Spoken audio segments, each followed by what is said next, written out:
गणपती बाप्पा मोरया. आपल्या इकडे ना जास्त गहू पिकतो.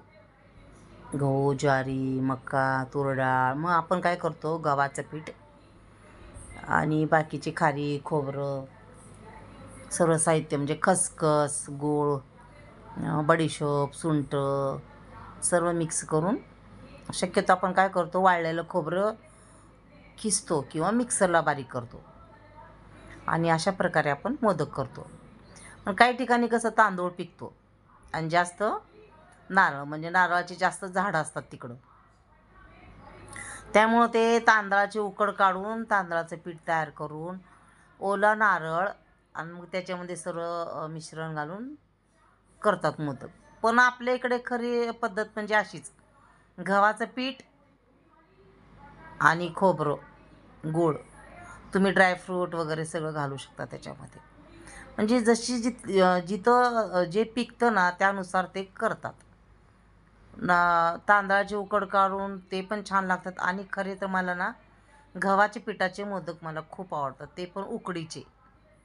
तळलेले मोदक तर आवडत नाही. मग आपण अशा प्रकारे गणपतीला ना उकडीचेच मोदक छान. तुम्ही तांदळाचे करा, गव्हाचे पिठाचे करा, त्याला काय गुळ खोबराचा मान असतो है ना. त्याला लाडू नको, पेढे नको, मोदकाचा मान. गणपती बाप्पाला मोदक खूप आवडतात, म्हणून आपण अशा प्रकारे मोदक करतो. मग 108 करतं, कुणी 100, कुणी 51, जसे आपल्याला जमेल तसे करतो मोदक. मी अशा प्रकारे केलेले आहेत मोदक. आणि मस्तपैकी आता ह्याची उकड काढणार. गणपती यायच्या दिवशीच केलेले आहेत मी. ते व्हिडिओ जरा लेट झाला व्हिडिओ टाकायला, म्हणलं चला आता टाकूया व्हिडिओ. आणि मग असे सगळे आपण चाळणीमध्ये ठेवतो. खाली पाणी उकळायला ठेवायचं आणि त्याच्यामध्ये चाळणीला तूप लावायचं आणि असे छान मोदक उकडून घ्यायचे. छोटे छोटेच केलेत मी, जास्त केले नाहीत. मोठे मोठे पण करू शकतो. मग आधीमध्ये तुम्ही पेढ्याचे मोदक विकत आणून तुम्हाला जर दाखवायचे तर नैवेद्य दाखवू शकता तुम्ही. घरी कोणी येणार असेल तर प्रसाद वगैरे देऊ शकता तुम्ही, आहे की नाही. तर मग कसे वाटले तुम्हाला मोदक उकडीचे सांगा मला. आजकाल काय लॉंग व्हिडिओ कोणी जास्त काय बघत नाही, तरी पण मी करते. चला, एखादं दुसरं बघतं कोणीतरी ज्याला आवड आहे त्यांनी, आहे की नाही. तांदळाचे मोदकापेक्षा मला तर गव्हाचे पिठाचे मोदक खूप आवडतात. आणि छोटे छोटे केल्यामुळं चाळणीमध्ये व्यवस्थितपणे बसते आणि मस्तपैकी उकडलेत मोदक. तर आमच्या गणपती बाप्पाला आम्ही अशा प्रकारे मोदक केले आहेत बघा.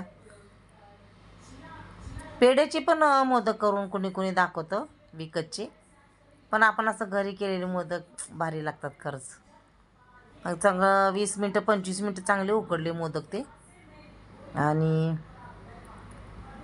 हे बघा अशा प्रकारे मी आतमध्ये पण एक प्लेट ठेवली होती. परत ते डबल उकडले, कारण उकडून झाले होते आणि नैवेद्य वगैरे दाखवले, मग थंड झाले मोदक. पण परत ते खायच्या टायमाला त्याला परत मी गरम केले, त्याच्यामध्ये प्लेट त्याच्यामध्ये झाकली गेली. या मोदक खायला मग